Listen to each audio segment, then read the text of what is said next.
Sailing for the South Seas and the full sails are flying. 100 miles through the line and winds are dying. How long I will be here, I do not know. One thing I'm sure of, winds will blow. Hi everybody! Thanks for stopping by to check out the latest from Sailing Emerald Steel. In this video, which is part 3 of our series, The Times Are Changing, we're going to be sharing with you the differences between sailing in Hawaii now and in the past. Before we get started, we'd like to thank all of you once again for all your great comments on our last video and the thumbs up. Really appreciate it, guys. Last night about 8 p.m. we left the boatrooms to pick up a light northeasterly trade winds. But by about 2 o'clock in the morning, the winds raised up to about 25 knots. We're sailing towards Hawaii and wondering what has changed since the last time we visited. Every time we return, there are always more rules and regulations to contend with. Hawaii was the first landfall on our maiden voyage almost 30 years ago. One thing that hasn't changed is the consistency of the trade winds, which we rely on to make a good passage.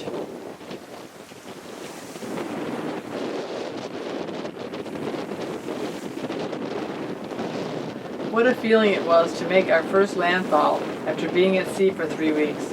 Although it was a beautiful passage, we couldn't wait to get ashore and start exploring. We entered Radio Bay and Hilo Harbor and checked in with customs. That was the extent of the rules and regulations at the time.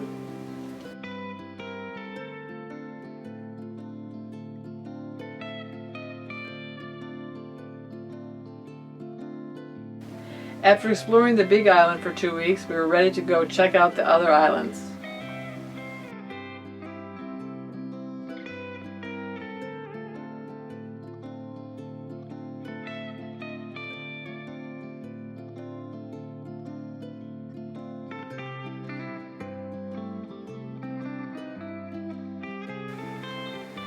We dropped anchor in Lahaina, Maui, which used to be a whaling port.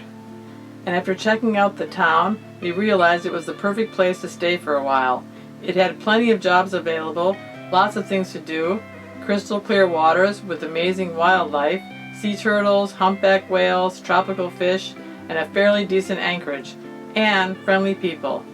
But more than anything, no rules and regulations concerning anchoring. Many cruisers came here to resupply, and some chose to stay to build up their cruising funds before continuing onward.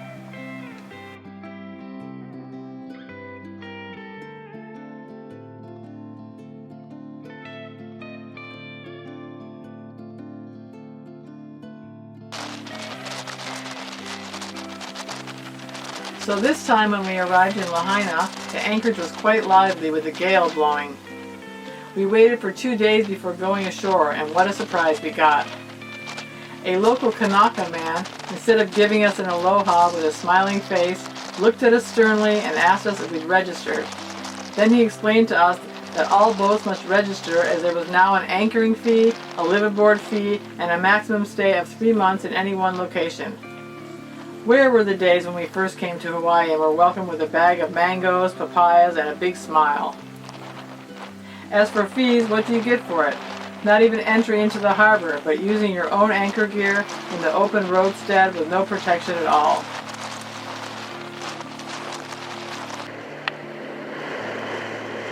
So just about to round the buoys, entry buoys into Kona Kakai Harbor. There would be more surprises awaiting us. After leaving Lahaina, we stopped at Kona Kakai Harbor in Molokai. We'd only planned to stay there a few days, so we didn't bother going to see the harbor master. When we got ready to leave, we were delayed by a tugboat bringing the supply barge into the harbor, which brought back some old memories of the time we were anchored here many years ago. We had to move in a hurry to make room for the barge's maneuvers, and we forgot to open the cooling water seacock, and naturally we burnt up our impeller, and didn't have a spare one either, so we were without the use of our engine. Our next stop was Lono Harbor, a few miles north of Kona Kakai. It's an abandoned barge harbor, but it was a very nice and secluded spot to visit. We stayed there for a few days as well before leaving for Kaneohe Bay in Oahu, where we planned on spending the winter. I'll go for a walk, go up there to the top to see if you can get a telephone signal and maybe internet. Crossing the Kaiwi Channel between Oahu and Molokai. Surprisingly, not much wind that day. Approaching Kaneohe Bay, the northeast side of Oahu. Beautiful, dramatic landscape.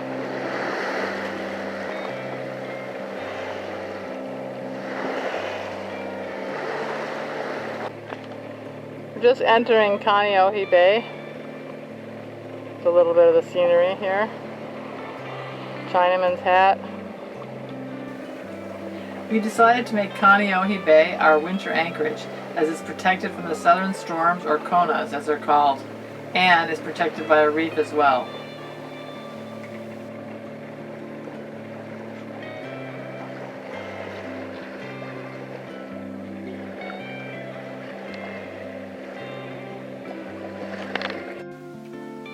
After dropping anchor in this beautiful, picturesque spot, Jules went to see the harbor master. Our boat is right back here, the anchorage. You see it back there? We've got to navigate in between a couple of reefs. And there's my chauffeur. Once we anchor, we went to see a harbor master. Once I start talking to harbor master, I show him my documentation papers, my passport. I say I would like to get a permit because we're planning to stay down there for a longer time. He looked at my papers, then he went look at the computer, and after a while he turned to me and he says, "Oh, you stopped on the Kona Kakai and you didn't register." And then he said, "You also stopped on the Lono." I could not believe, and what the hell, they do have a drones or something, people watching the people, they know exactly every step. I mean, it just was unbelievable. I explained to him that we stopped on Kona Kakai actually because of bad weather, so we waited for a few days till weather cleared up. Same in the Lono. And the problem in Lono, there is no place to check in, which he told me then I should have to check in Kona Kakai and let them know I want to stop in the Lono too. So we were very, very surprised. And before he gave me a permit, he told me I also have to show him insurance for our boat.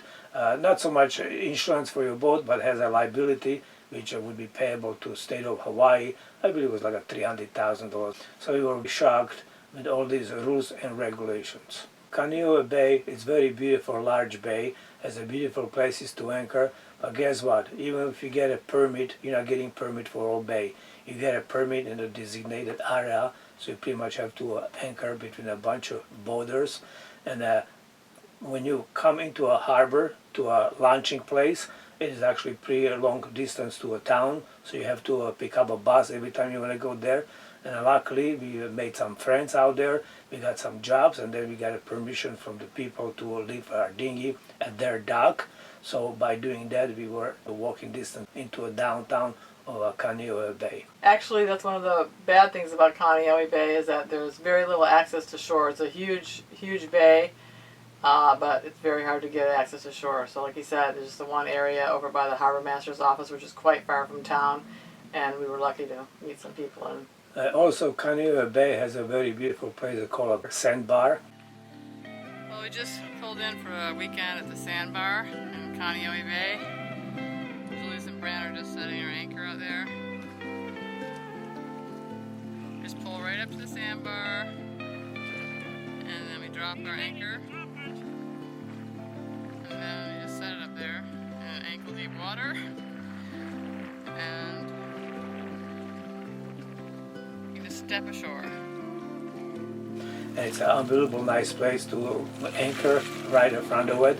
In a high tide you only have a couple of feet of water over it, and the low tide it's half of it exposed. But even there you can only anchor on the weekend, you cannot anchor during the week. So so much for rules and regulations. Overall though, Hawaii, the people are very, very nice. We met some people there that will be friends for life.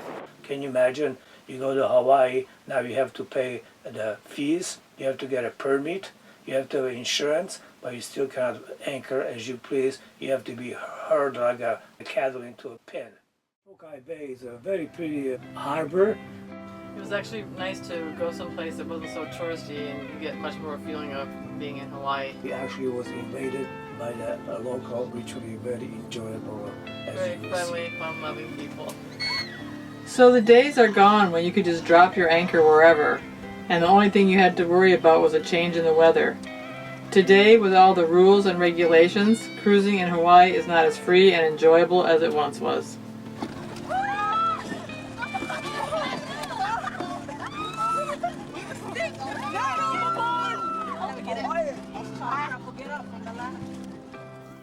Okay guys, that's it for now. I hope you enjoyed the video, and if you did, please don't forget to leave a comment and a thumb up. And before we leave, we'd like to thank all of you that support our channel through Patreon and PayPal. We really appreciate your support, guys, and see you next time. Bye-bye.